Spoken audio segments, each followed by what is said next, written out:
जय श्री महाकाल। आप सभी का स्वागत है। दोस्तों, एक भाई ने सवाल किया था कि तंत्र की शुरुआत कहाँ से करनी चाहिए गुरुजी, इसके बारे में थोड़ा विस्तार से बताइए। तो आज वीडियो में मैं आपको वही सब बताने वाला हूँ। चैनल पर पहली बार आए तो सब्सक्राइब कर लेवें, बेल आइकन दबा लेवें और वीडियो को लाइक और शेयर कर देवें। बात करते हैं तंत्र की शुरुआत कहाँ से करनी चाहिए। तंत्र में एक महत्वपूर्ण चीज़ होती है दोस्तों, कहाँ किस छोर से उसको शुरू करना और किस छोर पे ख़त्म करना है। ख़त्म करना हमारे हाथ में नहीं है, क्योंकि तंत्र ऐसी चीज़ है, इस फील्ड में अगर आप एक बार घुस गए तो बाहर निकलना नामुमकिन काम है। जिस प्रकार से अपराध की दुनिया में आप चले जाते हो और अपराध की दुनिया में जाने के बाद एक क्राइम को निपटने के लिए दूसरा क्राइम करना पड़ता है, वैसे जैसे क्राइम की दुनिया खतरनाक होती है, उसमें से नहीं निकल सकते। एक बार इस दलदल में आ गए तो राजनीति में आ गए तो राजनीति छोड़ना आसान नहीं होता। ठीक ऐसे ही क्राइम की तरह तंत्र भी एक ऐसा क्षेत्र है जहाँ से निकलना आसान नहीं है। क्यों नहीं है, इसका कारण भी आपको बता देता हूँ। क्या है, जब आप तंत्र में उतरते हो तो आपको जाने अनजाने में कई सारे दोस्त और दुश्मन मिलते हैं। दोस्त कम मिलेंगे, दुश्मन ज़्यादा मिलेंगे। वो आपकी प्रसिद्धि को देखकर, आपकी विद्या को देखकर, आपके तंत्र के ज्ञान को देखकर आपके ऊपर अटैक करना शुरू करते हैं। अनायासी दुश्मन मिलते हैं, बिना काम के, चिढ़ करके, बिना किसी बात के आपके ऊपर प्रयोग करना शुरू करते हैं और निरंतर वो लोग प्रयोग करते जाते हैं आपके ऊपर, यानी आपके दुश्मन बन जाते हैं।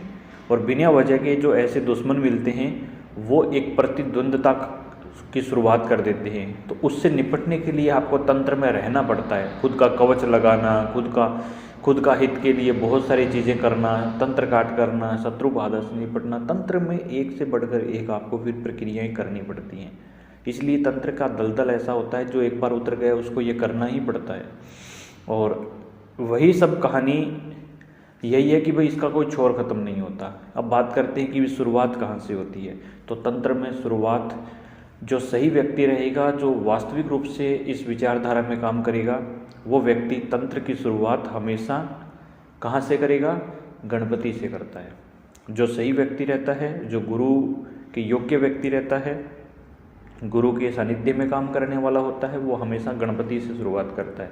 कोई भी आदमी जो तंत्र सीखता है उस व्यक्ति को गणपति से ही शुरुआत करनी चाहिए, क्योंकि गणपति विघ्न के हरता हैं, विघ्न को काटने वाले हैं, सभी प्रकार के विघ्नों को दूर करते हैं। तो आपके जीवन में किसी भी प्रकार का पाप कर्म रहेगा उसको काटेंगे, और उसको काटने के बाद वो साधना आपके लिए फलीभूत होनी शुरू हो जाती है। तो गणपति ही आपको बताते हैं कि किस गुरु को आपको चयन करना है, कौन सी पूजा आपको करनी है। गणेश जी भले आके ना बताएं, लेकिन आपके मन में विचार डाल देते हैं कि आपको ऐसे करना है।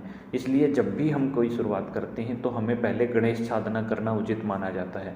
जब भी हम कोई चीज़ करते हैं तो बड़े बुजुर्ग या फिर कोई भी आपके जो गुरुजन होते हैं वो आपको गणपति साधना के बारे में ज़रूर सलाह देते हैं कि भाई गणपति साधना करनी चाहिए।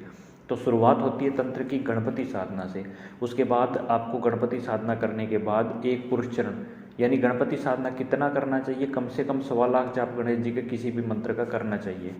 और उसके बाद आप पुरुष चरण करते हो तो गणपति साधना का हमेशा 1 माला जाप और 11 माला जाप और 1 माला हवन कुछ दिनों तक लगातार फिर भी जारी रखना चाहिए, पूरा होने के बाद भी। इससे आपके ऊपर कृपा बनी रहती है, विघ्न जो होते हैं वो दूर हो जाते हैं, बंधन जो होते हैं वो हटते चले जाते हैं। अब बात करते हैं कि भाई इसके अलावा हमें क्या करना चाहिए। तो उसके बाद दूसरा चरण आता है आपके सामने आपके कुल देवी देवता को मनाने का। पितृ, कुल देवी देवता, ग्राम देवता, स्थान देवता, कुलनाग देवता, उनकी बारी आती है। चलो एक बार के लिए मान भी लें कि आपने गणपति कर लिया, उसके बाद दूसरा चरण कहाँ करना है। तो दूसरे चरण में आप हमेशा गुरु मंत्र का जाप करें।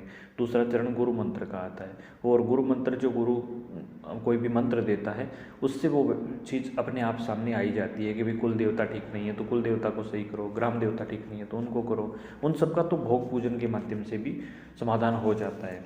लेकिन साधना आपको जरूर कर लेनी चाहिए गणपति की, उससे आपको फ़ायदा मिलता है। ईश्वर ने चाहा तो आपको सफलता उसमें मिलती ही है। इसलिए पहला चरण होता है गणपति साधना का। आपको उम्मीद करता हूँ समझ आ गया होगा। जय श्री महाकाल, जय माता दी।